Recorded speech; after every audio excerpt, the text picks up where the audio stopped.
एक लड़का को देखा शाही स्वामी जी महाराज ने, तो बड़ी दया आ गई। कोई ठाकुर था, मैं नाम भूल रहा हूँ उनका, तो उनको देखा तो बड़ी दया आ गई। अब मन ही मन गुरु महाराज से प्रार्थना करते हैं कि गुरु महाराज, ये लड़का तो अच्छा लड़का है, सत्संगी है, बड़ी सेवा करता है सत्संग में, यार कैसी जवान लड़का को गठिया हो गया, गुरु महाराज थोड़ी कृपा कर देते इसके ऊपर। मन ही मन प्रार्थना किए कि जवान लड़का है, इतना खटता है सत्संग में, इतना सेवा करता है, गठिया हो गया, मैं थोड़ी कृपा कर दीजिए गुरु महाराज। मन ही मन प्रार्थना किए, अब बाद में जाके सो गए। अब स्वप्न देखते हैं शाही बाबा। स्वप्न क्या देखते हैं शाही बाबा? सो वो लड़का जो है गठिया से परेशान है, उसको आप कुछ दवा क्यों नहीं बता देते हैं? अब बाबा ही सपना देख रहे हैं कि गुरु महाराज सपने में आके बोल रहे हैं, शाही बाबा वो लड़का गठिया से परेशान है, आप कुछ दवाई का ही नहीं बता देते हैं। तो बाबा कहते हैं, हुजूर हम जानते हैं कुछ नहीं जानते, हम क्या दवाई बताएं? बोले आप जो बता दीजिएगा उसी से ठीक हो जाएगा वो। तो ये सपना देखे। अब वो लड़का आ गया शाही बाबा के पास और आकर के कहता है, बाबा हमको कुछ दवा बता दीजिए। बोला कि तुमको कौन बताए कि हम दवा देते हैं? बोले नहीं, अभी हम सपना देख रहे थे, गुरु महाराज कह रहे थे तुमको गठिया है, तुम शाही बाबा से जाके कुछ दवाई का ही मांग लेते हो। मतलब वो भी सपना देख रहे हैं, ये भी सपना देख रहे हैं। वो देख रहा है कि जाके काहे न मांग लेते हो, और ये देख रहे हैं कि तुम काहे न दे देते हो इनको कहे। अब वो लड़का पूछता, हुजूर कौन, वो तो दवाई नहीं देते। बोले जो दे देगा उसी से ठीक हो जाओगे तुम। अब वहां से आकर के वो आए हैं लंगड़ाते हुए, आकर के कहते हैं, हुजूर हमको कुछ दवा दे दीजिए। तुम मेरे पास कैसे आया? बोला अभी सपना देखे हम, गुरु महाराज हमको भेजेंगे, जाओ वो जो दे देंगे जाकर के तुम ठीक हो जाओगे। तो बोला जाओ गंगा की मिट्टी का सेवन करना, तुम ठीक हो जाओगे। ठीक हो गया।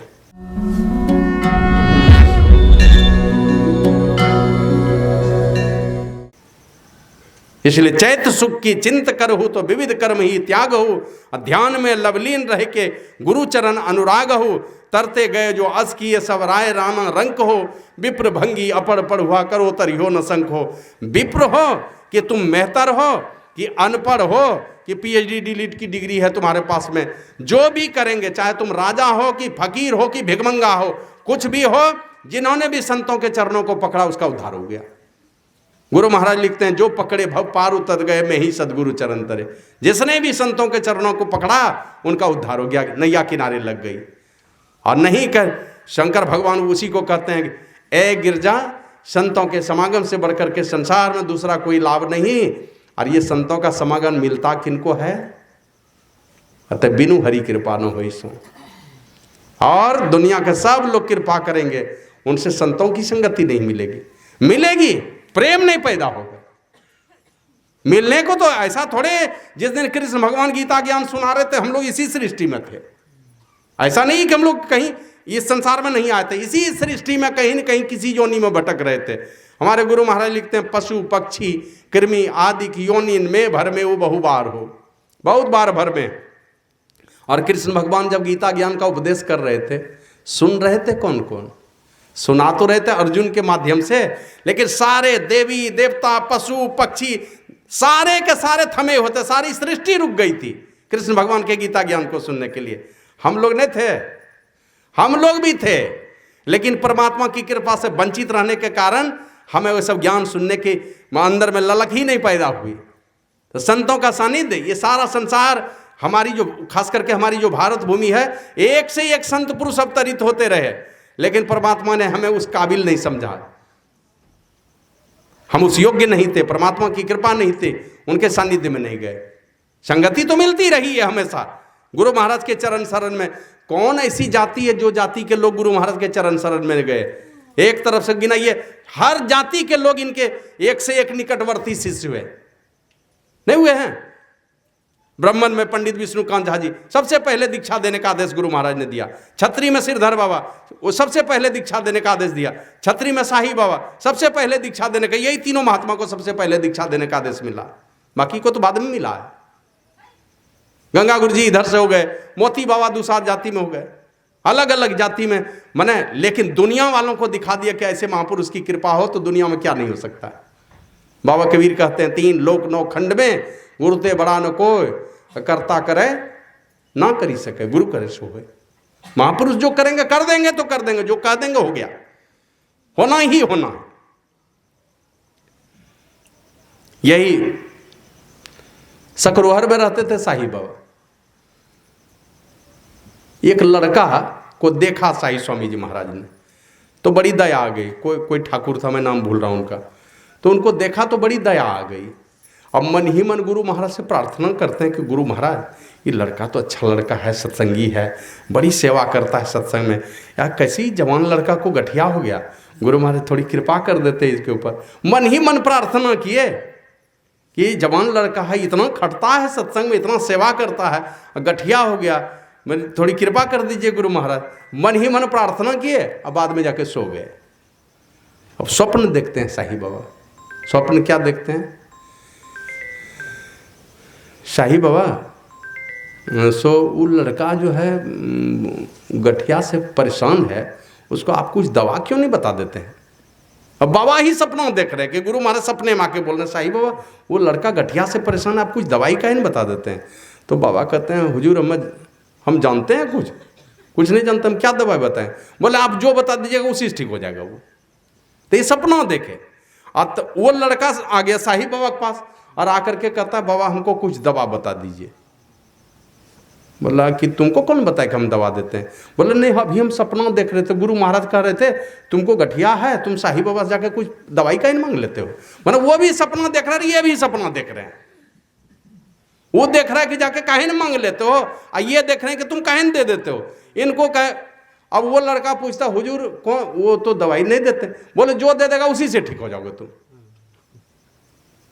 अब वहां से आकर के वो आए हैं लंगड़ाते हुए, आकर के कहते हैं हुजूर हमको कुछ दवा दे दीजिए। तुम मेरे पास कैसे आया? बोला अभी सपना देखे हम, गुरु महाराज हमको भेजेंगे, जाओ वो जो दे देंगे जाकर के तुम ठीक हो जाओगे। तो बोला जाओ गंगा की मिट्टी का सेवन करना, तुम ठीक हो जाओगे। ठीक हो गया। तो जो चाहेंगे, ये संसार की छोटी छोटी बातें अंततः जो हमारे गुरु महाराज कहते थे, जो मुक्ति रूपी स्वर्ण का कलश दे सकता है जो संत सदगुरु, वह संसार की नश्वर चीजें नहीं देंगे, संसार की भी चीजें देंगे। अरे सब महंगा से महंगा चीज जो दे सकता है, ये 2 पैसे की चीज की कितनी कीमत है? संतों की संगति, जो भी उनके चरण शरण में गए, चाहे टेढ़े कुबड़े जिस दशा में जिस स्थिति में पहुंचे, संतों के चरण शरण को जिसने भी पकड़ा, उनकी जीवन नैया किनारे लग गई है। लेकिन उसके साथ में करना क्या है? श्री सद्गुरु महाराज की जय। विशेष आगे मैं नहीं बढ़ूंगा। करना जो है उसमें यही ये भगवान बुद्ध ने कहा, जिनका चित्त है अस्थिर, ठीक है ना, चित्त है अस्थिर, असमाहित है मन, चंचल है मन, और हमारा संकल्प मजबूत नहीं है, हमारा संकल्प नहीं है दृढ़, हमको संदर्भ का पता नहीं कि किस दिशा में, किस रास्ते की ओर जाना है, कौन सा काम करना है, संदर्भ का पता नहीं है, हमें संदर्भ पता नहीं, चित्त असमाहित है मेरा, मन अशांत है मेरा, और श्रद्धा हमारी डोलने वाली है, श्रद्धा भी स्थिर नहीं है, श्रद्धा में भी हलचल है, कंपन है हमारे श्रद्धा में, मुक्ति नहीं मिलेगी। संतों की संगति में चलिए, संतों की संगति में चल करके अपने श्रद्धा को मजबूत रखिए। हमारे गुरु महाराज लिखते हैं, दृढ़ प्रतीत प्रीत कर गुरु से कर सत्संग सवेरे। दृढ़ प्रतीत मन होता है विश्वास, पहले विश्वास में दृढ़ता लाइए, और जब विश्वास में दृढ़ता होगी, लिखा है उपनिषद वाणी है, असंशयवताम मुक्ति संशय अविष्ट चेतसाम।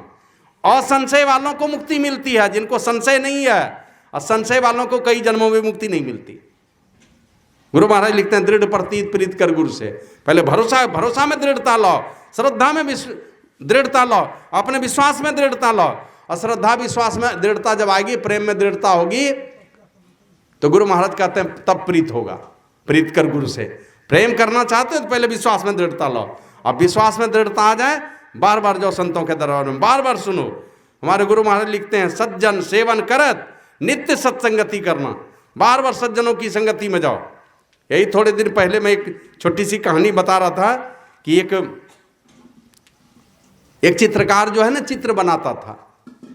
एक दिन घूमते घूमते जो है ना, उसको मन में लगा बहुत चित्र बनाया हमने, कोई बढ़िया सा चित्र बनाना चाहिए, खूब बिके, कौन चित्र बनाऊं? सब तरह का चित्र मैंने बना लिया। तो सोचा कि चलो एक ऐसा चित्र बनाता हूं जिसको देख करके खाली मन में लोगों को बढ़िया बढ़िया भावना पैदा होना चाहिए। उसको देखने मात्र से कहीं कोई तरह का दुर्गुण नहीं पैदा हो। एक तो छोटा लड़का का, एक लड़के को पकड़ा, कहा ठहरो तुम्हारा चित्र बनाता हूँ। एक छोटे लड़के का हंसता खिलखिलाता चेहरा था, उसी का तस्वीर बना दिया। अब चित्रकार का वो चित्र देख करके सब गदगद। लोग पूछे कि भाई इसकी कितनी कीमत है? बोले ये बेचने के लिए नहीं बनाया हमने, लोगों को दिखाने के लिए बनाया। खरीदना है तो और दूसरा चित्र खरीदो, ये वाला तो हमने बेचने के लिए नहीं बनाया। बहुत साल के बाद उनको लगा कि एक अब खराब आदमी का चित्र बनाना चाहिए, कोई बॉस का, जिसको देखने से ही मन में बुरा भाव पैदा हो जाए। अब सोचा कि किसका बनाऊं, तो खोजते खोजते चला गया, एक बॉस का नाम सुना, चला गया एक जेल में, और जेल सुपरिटेंडेंट को जाकर के पूछता है भाई ये क्या कहता है, हमको एक बॉस का चित्र बनाना है, यहाँ पर किसी से भेंट करा दीजिए। तो ले जाके एक बड़े बॉस से भेंट करवा दिया। भेंट कराया तो उसको कहा कि मैं तुम्हारा चित्र बनाना चाहता हूँ, तुम्हारा चित्र बेचूंगा मैं दुनिया में। तो कौन नहीं चाहता कि मेरा चित्र बिके? अभी देखते हैं ना, खास हमारे यहाँ साधु महात्मा तो कंपटीशन है अपना फोटो बेचवाने में। गुरु महाराज वाला फोटो नहीं देगा दीक्षा देने के टाइम, अपना वाला फोटो दे देगा। बहुत महात्मा को देखिएगा भाई, अपना वाला फोटो देता। वो किस लिए है अपना वाला फोटो? ध्यान करेगा आपके फोटो का? आखि कोई महात्मा का ध्यान करने वाला है कोई ऐसा? और कोई महात्मा तो सिखाए नहीं, लेकिन हम लोगों को एकदम शाही स्वामी जी महाराज को तो 1000 बार हमने मंच पर बोलते हो सुना। कहा ये तस्वीर जो सजी है ना सिंहासन पर, इस चित्र के सामने में ये कहते थे शाही स्वामी मेरे हृदय हैं और हम आपके सामने में हैं। 1000 के लाख बार भी हमको प्रणाम कीजिएगा तो वो चीज नहीं मिलेगा जो इस चित्र के सामने में एक बार माथा टेकने से मिलेगा। बार बार कहते रहे, इसलिए हम लोग ध्यान तो इन्हीं का करते हैं। किसी जन्म में किसी युग में इनको छोड़ करके संत मत का अगर अनुयायी होगा तो कभी महर्षि में ही को छोड़ करके किसी दूसरे का ध्यान नहीं करेगा। ठीक है ना? तो कंपटीशन है भी, अपना फोटो दे करके क्या करवाना चाहते हैं? तो वो कहता है कि अब मैं बॉस का चित्र बनाऊंगा। अब वो बॉस के पास जब गया ना, तो वो क्या कहता है, मेरा बनाइएगा चित्र? आज से बहुत दिन पहले तो एक बार मेरा चित्र आप बनाए थे, बहुत साल गुजर गया, 30-40 साल पहले आप तो मेरा एक बार चित्र बनाए थे। बोला हमने तो कभी नहीं बनाया। कहा एक बार आप बनाए हैं जिस समय मैं 4 साल का था। बोला 4 साल का थे आप ही, उसी का चित्र हमने बनाया? बोला हाँ आपने मेरा ही चित्र बनाया से बहुत साल पहले, मैं ही था उस समय 4 साल का। बोला तो यहाँ कैसे आ गए? बोला कभी अच्छे लोगों की संगति नहीं मिली, महापुरुषों का संग नहीं मिला कभी। अब महापुरुषों का संग नहीं मिला तो क्या होगा? परिणाम जेल में चला गया। तो संतों की संगति में जाएंगे, धीरे धीरे धीरे धीरे रंग लगता लगता लगता ऐसा रंग चढ़ेगा बिना उसके चैन नहीं आएगा। और जब चैन नहीं आएगा, जिन साधु संतों के पास बार बार सुनने से हमारे गुरु महाराज कहते हैं सज्जन सेवन करत नित्य सत्संगति करना, वचन अमीय दे ध्यान श्रवण करी चित्त में धरना, मनन करत नहीं बोध होय तो पुनि समझी जाए, अरे हाँ रे में ही समझ ही बोध जो होई रहनी तासम करी लीजिए। सुनिए बार बार जाके, बार बार सुनिए, और बार बार सुनते सुनते सुनते आपके हृदय में बात लग जाएगी संतों की वाणी। और लगते लगते एक दिन ऐसा आएगा, वो आपके अंदर में जो विश्वास है उसमें दृढ़ता आएगी, और यही विश्वास एक न एक दिन प्रेम में बदल जाएगा। यही प्रेम जब विराट रूप लेगा, यही भक्ति का रूप ले लेगा। तो पहले विश्वास को बढ़ाइए, बार बार सुनिए जाकर, बार बार सुनिए, बार बार पढ़िए, और सुन सुन करके आइए बीच बीच में जो उल्टा पुल्टा जो यहाँ वहाँ राजनीति सब बात दिमाग से हटा के चलिए। बात सीधी सीधी बात है, हमको सत्संग की बातों को सुनना है, जो महापुरुषों के विचार उनको सुनने हैं, उनको जीवन में उतारते रहिए। बाकी सब कचड़े को हटा हटा के रखिए, एकदम खाली रखिए। जितना साफ सुथरा दिमाग को रखिएगा उतना हृदय में विश्वास बढ़ेगा। तो इस विश्वास को बढ़ाइए, और विश्वास को बढ़ाइए, श्रद्धा को बढ़ाइए, श्रद्धा में डोलने मत दीजिए। अब बार बार सुनते सुनते विचारों में बैठ जाएगी बात, और यही बात प्रेम का रूप लेगा, और यही प्रेम आपके अंदर में भक्ति का, यही प्रेम का बहुत बड़ा जब भंडार हो जाएगा आपके हृदय में, यही भक्ति में परिणत हो जाएगा। और जिस दिन भक्ति में परिणत होगा तब लगेगा ऐसे साधु संतों से युक्ति सीखनी चाहिए, किस प्रकार से पवित्र रहेंगे वो चीज़ सीखना चाहिए। और जब युक्ति सीखेंगे तो जो जो साधु संत करते हैं वही वही आपको करने के लिए सिखा देंगे, और यहीं से भक्ति यात्रा शुरू होती है, संतों का सानिध्य शुरू होता है। और अंतिम कहाँ होगा? बाबा कबीर कहते हैं ऊंचा महल अगमपुर जहवा संत समागम होई। ओ सबसे ऊंचे स्तर पर जब जाएंगे, जिसके विषय में गुरु महाराज लिखते हैं, गुरु निज भेद दें अधर चढ़न को, गुरुमुख चढ़त विशेखा, चढ़त चढ़त सो टपन गगन गगन सब, जाय मिलत सब सेखा। सबसे ऊपर वाले शिखर पर पहुंच जाता है चढ़ते चढ़ते हुए। वहां जाकर के संतों का समागम होता, असली समागम वहां चल करके पहचान होती को संत परमात्मा ही है, जिसके विषय में गुरु महाराज लिखे हैं, अंतर के अंतिम तह में गुरु है, मन पता पाता नहीं। परमात्मा के विषय में लिखते हैं, घटपट तिहु के पार में साई बसे ही अंतरे। तुलसीदास जी महाराज लिखते हैं, प्रकृति पार प्रभु सब उर्वासी, सबके हृदय में है, लेकिन जड़ और चेतन दोनों प्रकृति के पार में। और ब्रह्म निरीह विरज अविनाशी, वो ब्रह्म है, निरीह है, मन नहीं कुछ चाहने वाले हैं, अविनाशी है। तो इस प्रकार वो संत और परमात्मा दोनों एक ही है। यही स्थिति जब आएगी, आपके हृदय के सारे कलमश धुलेंगे, सारे संशय छिन्न होंगे, जिस दिन परमात्मा का दर्शन होंगे। और परमात्मा के जिस दिन दर्शन हो गए, सारे संशय छिन्न होंगे, सारे संशय छिन्न होंगे तो परमात्मा के दर्शन होंगे। तो ये काम करने के लिए आपके अंदर में दृढ़ता चाहिए, आपके अंदर में शुद्धता चाहिए, आपके अंदर में श्रद्धा चाहिए, आपके अंदर में विश्वास चाहिए। और ये सारी चीज़ों के साथ ही साथ आपकी संकल्प शक्ति मजबूत चाहिए। संकल्प शक्ति मजबूती के साथ जब आप संतों के विचारों को लेकर के अपने जीवन में बढ़ेंगे, तो जो भी संतों के विचारों को लेकर के आगे बढ़ते हैं, संत महापुरुष कोई मंत्र बतला देते हैं, इस मंत्र को जपते जपते जपते जपते उनके अंदर में पवित्रता आने लगती है। गुरु महाराज लिखते हैं, त्राही गुरु गुरु गुरु त्राही गुरु कहू हो, तन मन गुरु पद अर्पण करू हो। जैसे गुरु मंत्र का जप शुरू होगा, धीरे धीरे इस तन से और मन से, यानी बहिर्मुखी जो मन है, जो पिंडी मन है, इस तरफ से मुड़ना शुरू हो जाएगा। वो जैसे गुरु मंत्र आपके पास में आया, वो मन आपको अंदर की ओर प्रेरित करने लगेगा। और जो बार बार गुरु मंत्र का चिंतन करता रहता है, बाहर का चिंतन घट जाएगा। और बाहर का चिंतन जो उल्टा पुल्टा गप करता है सत्संगी बन बन करके, इसका मतलब है गुरु मंत्र का चिंतन नहीं करता। वो गुरु मंत्र का जो चिंतन करेगा, बाहरी चिंतन घट जाएगा उसका। बढ़ाइए इसको। तो दृढ़ता के साथ जो गुरु मंत्र का चिंतन करता है, उसके अंदर में लगेगा, तब जैसे वो गुरु मंत्र का चिंतन करेगा, बस एक ही रूप झलकना शुरू होगा, तब लगेगा ना इस रूप का चिंतन करना चाहिए। और उस रूप का जब चिंतन होता है, इसी को मानस ध्यान कहते हैं। हम लोग अपने मानस पटल पर अपने इष्ट देव की मूर्ति को हम लोग हूबहू उतारने की कोशिश करते हैं। ये दोनों काम, ये हम लोग संतों के पास जाएंगे, और इन दोनों कामों को करने के बाद हमारे गुरु महाराज ने कहा, नित्य सत्संगति करो बनाई, और अंतर बाहर द्वय भी दिवाई। बाहरी सत्संग भी करो, लेकिन आंतरिक साधन, बाहरी सत्संग आंख खोल करके और आंतरिक साधन आंख बंद करके। तो बाहरी साधन कर लिया, और यहाँ से जब आंतरिक साधन की शुरुआत होती है, तब लोग अपने अंतर में प्रवेश करता है। और अंतर में प्रवेश करने के लिए जैसे बाहर में चलते हैं, अंधेरी रात है, कैसे चलेंगे? टॉर्च ले लेते हैं, और टॉर्च के साथ में भी अगर अगल बगल से कहीं से आवाज़ आती है तो डर कम लगता है। वो बगल में लगता है कोई गाँव है, बगल में लगता है कोई आदमी है, हाथ में टॉर्च है और बगल से भी आवाज़ आ रही है। या रात में चलते हैं, सत्संग में जाना है, हाथ में टॉर्च है और दूर से कहीं से आवाज़ भी आ रही है सत्संग की, तो लगता है चलो अब नज़दीक पहुंच गए। उसी प्रकार जो साधक अपने ब्रह्मांड में प्रवेश करता है, मानस जाप और मानस ध्यान की क्रिया को सिद्ध करके जो आगे बढ़ता है, उसको अंतर के दोनों सहारे मिलते हैं। ब्रह्म ज्योति, ब्रह्म ध्वनि को धरी धरी ले चेतन आधार, ब्रह्म ज्योति और ब्रह्मनाद का सहारा मिलता है उस साधक को। और इन दोनों सहारे के मुताबिक, ये दोनों परमात्मा के हाथ हैं, इन दोनों हाथों को पकड़ करके जो साधक आगे बढ़ता है, बाबा साहिब स्वामी जी इसी महाराज इसी को कहते हैं, गुरु जुक्ति से ताकू गगन में, तब झलके एक तारा रे, और वह तारा गुरुदेव बतावे ज्योति महल का द्वारा रे। और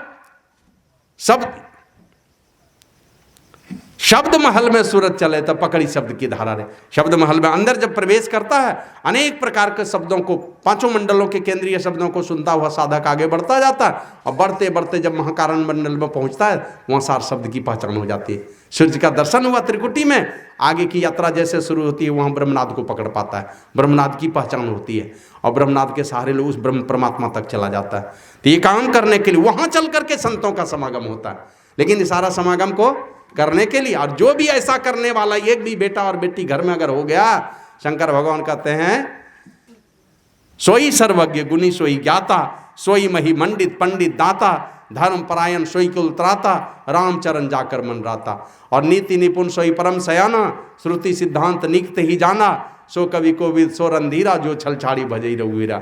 वही सर्वज्ञ है, वही गुणी है, वही सबसे बड़ा ज्ञानी है, और वही इस धरती की शोभा को बढ़ाने वाला है। कौन? जिसका मन है परमात्मा की भक्ति में लगा हुआ। और नहीं है ऐसा बेटा, अगर नहीं बना, तो माता सुमित्रा ने बड़ी कड़वी बात कही है। लक्ष्मण को तो बहुत बातें कही, उनको कहा गुरु पितु मातु बंधु सूर साई से यही सकल राम की नाही। गुरु की सेवा करो, माता की सेवा करो, पिता की सेवा करो, भाई की सेवा करो, अपने देवता की सेवा करो, और तुम्हारे जो स्वामी हैं, मालिक हैं, परमात्मा, उनकी सेवा करो। सबको राम के नाते, इस नाते से करो। और दुनिया के सारे लोगों के लिए माता सुमित्रा ने क्या कहा? पुत्रवती युवती से जग सोई, रघुपति भगत जासु सुत होई, नथरु बांझ भल वादी बयानी, राम विमुख सुते हित जान। ऐ मेरी बहन, तुमको लगता है कि हमारा ये परमात्मा से विमुख बेटा भी हमारा कल्याण कर देगा? अगर ऐसा लगता है का इससे बढ़िया तुम बांझ रह जाओ। ये माता सुमित्रा करे। अब माता सुमित्रा ने अपने कोख से कौन कौन बेटे को जन्म दिया है? श्री सद्गुरु महाराज की जय। कौन कौन बेटे को? 2 बेटा है, एक लक्ष्मण है और एक शत्रुघ्न है। लक्ष्मण है राम जी के सेवा में, शत्रुघ्न है भरत जी जैसे संत की सेवा में। 2 बेटा दिया है जन्म। जबकि आप लोग जानते हैं वरुण देवता ने जो क्या कहते हैं पुत्र केमिस्ट्री यज्ञ हुआ था, वरुण देवता प्रकट हुए थे खीर का पात्र लेकर के, कौशल्या को और कैकेयी को दिया था, आधा आधा दे दिया। लेकिन तीनों में प्रेम था, वो दोनों आधा आधा अपना हिस्सा दिया था सुमित्रा को। और सुमित्रा को 2 बेटा, और दोनों बेटा ऐसा हुआ दुनिया में, ऐसे त्याग का नमूना पेश किया है दोनों ने। कौन ऐसा इस दुनिया में कोई ऐसा, भरत ने जो त्याग किया ऐसा त्याग करने वाला कोई नहीं है। अरे राम जी को तो किसी ने वनवास दिलवाया, भरत को किसने दिलवाया था? भरत तो अपने से ले लिया। शत्रुघ्न को कौन भेजा था वहां नंदीग्राम के बाहर, वहां कुटिया बनाओ, ये खुले खुले आसमान में सो तुम जाकर के।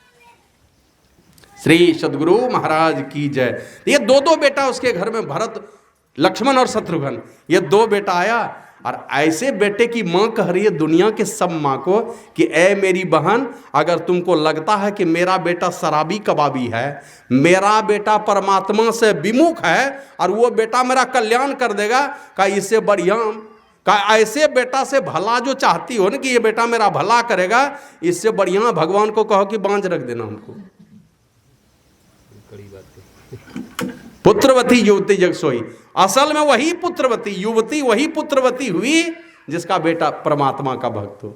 और अपने बेटे को कहा, ऐ मेरे पुत्र, राम प्राण प्रिय जीवन जी के, स्वार्थ रहित सखा सभी के। ये राम जो है ना, निस्वार्थ प्रेम करने वाले, सारे जीवों के जीवन का आधार है, निस्वार्थ प्रेम करने वाले ये मित्र हैं, सारे संसार के मित्र हैं। जाओ, मैं तो इस जन्म में तुम्हारी माँ हूँ, बाद वाले जन्म में नहीं रहूंगी और पहले भी नहीं थी, लेकिन ये सदा तुम्हारे, सदा सर्वदा तुम्हारे सर्वस्व हैं। तो बेटे को भेज दिया। और वही जब लक्ष्मण को शक्तिवान लगा था, हनुमान जी जब अयोध्या होकर के धौलागिरी पर्वत लेकर के आ रहे थे, तो उसको कहा था, कौशल्या ने कहा, ए हनुमंत, जाके मेरे राम को कहना कि अगर लक्ष्मण को कुछ हो गया तो राम भी नहीं आए अयोध्या। ये माता कौशल्या ने कहा था। लेकिन माता सुमित्रा ने कहा, ए हनुमंत, जाकर के कह देना मेरे राम को कि अगर लक्ष्मण को कुछ हो गया चिंता करने की कोई बात नहीं है, अभी मेरा दूसरा लाल जिंदा है यहाँ पर, मैं शत्रुघ्न को भेज दूंगी उनके साथ में। तो ऐसा बेटा, ऐसे बेटे की माँ दुनिया के सब माँ को करे अपने बेटे को भक्त बनाओ। अब माँ ये खाएगी वो आमलेट बना बना करके, मांस मछली अपने खिलाएगी अपने बच्चे को, अपने बाल बच्चे के जीवन में जहर घोलेगी अपने से। बेटा कहाँ जाएगा? अभी देखिएगा बहुत सत्संगी के घर पर हम लोग जाते हैं ना, माँ बाप है सत्संगी, बेटा है दारू पीने वाला। जैसे जाएंगे माता पिता के पास ना, तो अपने बेटे को जाकर कहना बेसी नहीं देना है, बेसी सहयोग नहीं करना है। वो बाबा जी आया ना, बेसी नहीं देना। माँ बाप ही सिखा रहे नहीं देना। आप 100 बार अपने बेटा को कहिएगा तुम दान दो, वो बेटा नहीं देने वाला है। 100 बार कहिएगा तो नहीं देने वाला है। और जब कह दीजिएगा नहीं देना, अब तो और कौन दिशा में जाएगा आपका बेटा पता नहीं। तो घर में ये उल्टी पुल्टी बात, ये सारे चीज़ों को सिखाना छोड़ करके हर लोग अपने बाल बच्चे को ये सारी अच्छी शिक्षा दीजिए। आपके बेटे परमात्मा की भक्ति के रास्ते पर चले। परमात्मा के भक्ति के रास्ते पर चलने वाला एक भी बेटा आ गया ना, तो दुनिया में सूर्य की तरह चमकेगा। और नहीं तो अनगिनत तारे किस काम के हैं? एक सूर्य, एक चंद्रमा ही आपके लिए काफ़ी होगा। एक भी बेटा बेटी अगर इस प्रकार का बन गया, आपके सदगति का द्वार खोलेगा। वो आपको आपकी अधोगति से आप बचाने का काम करेगा। वो भक्त बालक आपके खानदान में। प्रहलाद को यही कहा था नरसिंह भगवान ने। बोलो क्या चाहिए? बोला कुछ नहीं, बस जो कुछ है ये मेरे पिता हैं, आप इनका उद्धार कर दीजिए। तो नरसिंह भगवान ने कहा, बेटे एक पिता के उद्धार की बात क्यों करते हो? तुम्हारे जैसे भक्तों के भक्ति में इतना दम है कि तुम्हारे भक्ति के प्रताप से तुम्हारी 21 पीढ़ी के पूर्वजों का उद्धार हो जाएगा। 21 पीढ़ी के पूर्वज यहाँ पर रहते तो सब लोग एक साथ में सब लोगों का उद्धार हो जाता, अगर सब यहाँ पर रहता तो इसलिए सब कहने सुनने के तो बहुत सारी बातें, इन सारी बातों के पीछे है कि आपके बच्चे अच्छे रास्ते पर चले। और ये बच्चे भगवान का रूप हैं, आपके पास में भेजा है। नन्हा सा बच्चा परमात्मा का अंश लेकर के आया है। ईश्वर अंश जीव अविनाशी, वह अविनाशी है, परमात्मा का अंश है, आपके घर में परवरिश के लिए दिया है। अब आप उसको कृष्ण बनाना चाहते हैं कि कंस बनाना चाहते हैं, राम बनाना चाहते हैं कि रावण बनाना चाहते हैं? आप खुद विचार कर लीजिए। अगर राम बनाना चाहते हैं, कृष्ण बनाना चाहते हैं, फिर माता और पिता का जीवन तो त्याग, तपस्या, पूजा पाठ, ध्यान, जप, तीर्थ, इन चीज़ों से जब तक नहीं भरेगा तब तक आपके बाल बच्चे के अंदर वो संस्कार नहीं आएगा। तो सुबह जगिए, सुबह जग करके नियमित रूप से संतों के जो उपदेश हैं प्रातःकाल जगिए, जग करके महापुरुषों को नमन कीजिए, उनके युक्ति के मुताबिक प्रातःकालिक ध्यान कीजिए, ध्यान करके समय पर स्नान कर लीजिए, स्नान करके ध्यान कीजिए, फिर त्रैकालिक जो जिस प्रकार संध्या का समय निर्धारित किया वो कीजिए, समय पर सत्संग कीजिए, साधु संतों की सेवा कीजिए, प्रणाम नमस्कार कीजिए, और समाज में रहिए तो कभी उल्टी पुल्टी ये टेढ़ी कुबड़ी बात बोल करके जहर घोलने का काम मत कीजिए। कुछ गलती सही अगर कोई कुछ कह दे, बस सरल बन करके उसको स्वीकार कर लीजिए, प्रभु ये आशीर्वाद मुझे मिल रहा है, बस हमें अच्छा रास्ता दिखाना, कहीं गलत रास्ते पर नहीं पड़ जाएं। दो दिलों को तोड़ने का काम मत कीजिए, दो दिलों को जोड़ने का काम कीजिए। गलती सही अगर बच्चे करते हैं तो सदैव सकारात्मक सोच उनके प्रति रखिए। बच्चों की भी जवाबदेही बनती है। माता पिता बहुत कष्ट उठाते हैं संसार में, आपके लिए और हमारे लिए बहुत कष्ट सहे हैं। कितने कष्ट सहे हैं कहा नहीं जा सकता। अगर आपको होश होगा, आज से 40 साल 50 साल पहले जिसका जन्म हुआ है उनको पता होगा कि उनके माता पिता कितना कष्ट सहे हैं। अभी तो नहीं पता चलता, बाल बच्चे शुरू से ही चले जाते हैं पढ़ने के लिए, उनको दिखलाई नहीं पड़ता कि हमारा माँ बाप कितना मेहनत किया। लेकिन आज से 25-30 साल पहले आप देखे होंगे, रात रात भर मेहनत करता था, रात रात भर कष्ट उठाता था माँ, और कितने कष्ट से हैं माता पिता, इसका वर्णन नहीं किया जा सकता। इसलिए माता पिता की भी चिंता सब लोगों को करनी चाहिए। सब लोग घर सजा हुआ रहे और नियमित रूप से सत्संग ध्यान हो, नियमित रूप से साधु संतों की सेवा हो, बार बार महापुरुष आपके यहाँ आए, कुछ दान पुण्य हो, कभी तीर्थ हो, कभी शास्त्र का अध्ययन हो, ये सारे चीज़ों को अपने जीवन में जोड़ करके रखें। बच्चे बेटे हों कि बेटियाँ, दोनों ही भगवान के मूर्त हैं, भगवान ने अपना अंश दे करके भेजा है। दोनों को एक समान पढ़ाइए लिखाइए, बढ़िया चरित्र दे करके, बेटी को भेजिए बढ़िया चरित्र दे करके, बेटे को भी कोई ऐसा चरित्र मत दे दीजिए, ऐसे चरित्र का शिकार मत बनने दीजिए जिससे आपकी पगड़ी नीची हो जाए। इन सारे चीज़ों को सब लोगों को अपने जीवन में इसको ध्यान देना चाहिए। बोलिए प्रेम से श्री सद्गुरु महाराज की जय।